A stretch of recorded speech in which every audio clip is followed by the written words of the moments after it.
Did you know that on average 22 active duty and or veterans commit suicide every single day in the United States? I know, crazy, right? My name's Brandon Flint. Most people just call me Flint. I spent 6 years in the active duty Air Force from the years 2013 to 2019. I personally know and have had 3 friends, coworkers, airmen, comrades that have committed suicide due to reasons I'll get into. I became a suicide prevention instructor during my time in the Air Force to help reduce the rate of suicide between active duty and veterans. What I did is I got certified in all these classes to become a suicide prevention instructor so I could help others see signs, help individuals that might be having suicidal thoughts or tendencies, and get them the help they need. There are a significant amount of organizations and nonprofits that specifically help active duty and or veterans that might be having suicidal thoughts or tendencies. The Veterans Affairs even has a hotline specifically for veterans that might be having suicidal thoughts or tendencies. In 2012, the Department of Veteran Affairs Mental Health Service Prevention Program for suicides determined that 22 veterans commit suicide each day. And this was found on Support 22 Project, which is a great foundation, one of the many that go along and try and help reduce that number every single day.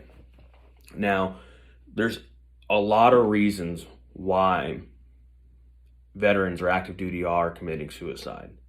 It is a very stressful career field to take the jump into, especially as someone at a young age that might not have ever left home like I did. I joined when I was 19. And I immediately left my family, who I'd seen every single day, almost never went a day without seeing. And I got thrown somewhere where I'd never been, knew no one. And you could already see that emotional trauma starting to settle in. So you have things like PTSD, post-traumatic stress disorder, which can be anything from your time in the military, when you're deployed or you're training, or just being away from your friends and family can cause it. Or when you're deployed, you could deal with something that most people won't deal with when it comes to being in an active war and seeing things that your mind just tries to get you to forget, and you can't forget, so you have those nightmares, those night terrors. You can't sleep. I mean, if you look at movies like American Sniper has a great show. It really shows what it's like to have post-traumatic stress disorder. If you look in the scene where Chris Kyle is sitting in a chair looking at a blank TV, and he's not moving, he's not blinking, but you can hear the sounds of gunshots and fire and bombs going off because he's suffering from post-traumatic stress disorder. And even the individual, the Marine that he was helping out, the veteran who did end up killing Chris Kyle, was suffering from post-traumatic stress disorder, which is another reason why stuff like this is such a big deal. You have sexual assault, stuff like that. It's starting to come out more for sexual assault. Where airmen, soldiers, sailors, Marines are being sexually assaulted by superiors.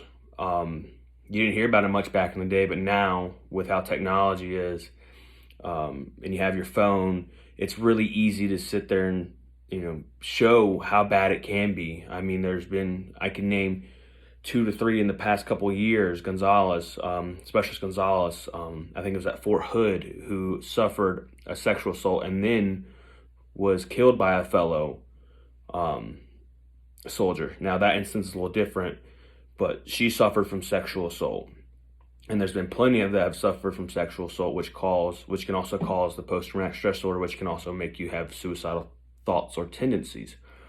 In 2020 alone, 6,146 veterans committed suicide, and that's just in 2020. Now, it did drop in 2021 and 2022, but it's still 57% higher than any civilian commits suicide. So veterans and active duty are at a 57% higher risk than civilians.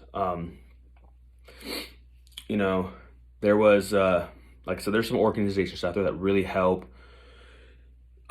There's Stop Soldier Suicide, which is founded by three veterans, Army veterans. There's Mission 22, Support 22 Project, Till Valhalla Project, and many more, because they know it can be, they want veterans and active duty to know that they're not alone in this fight, because everyone has felt this before.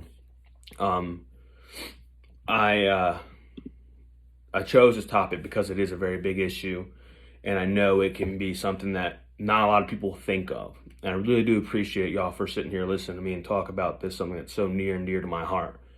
Um, I really hope in the future that this number can go down, because I don't want to lose any other friends or family to suicide, whether they're military or whether they're civilians. I think that everyone needs to know that there's options, and those options are there for you. Thank you.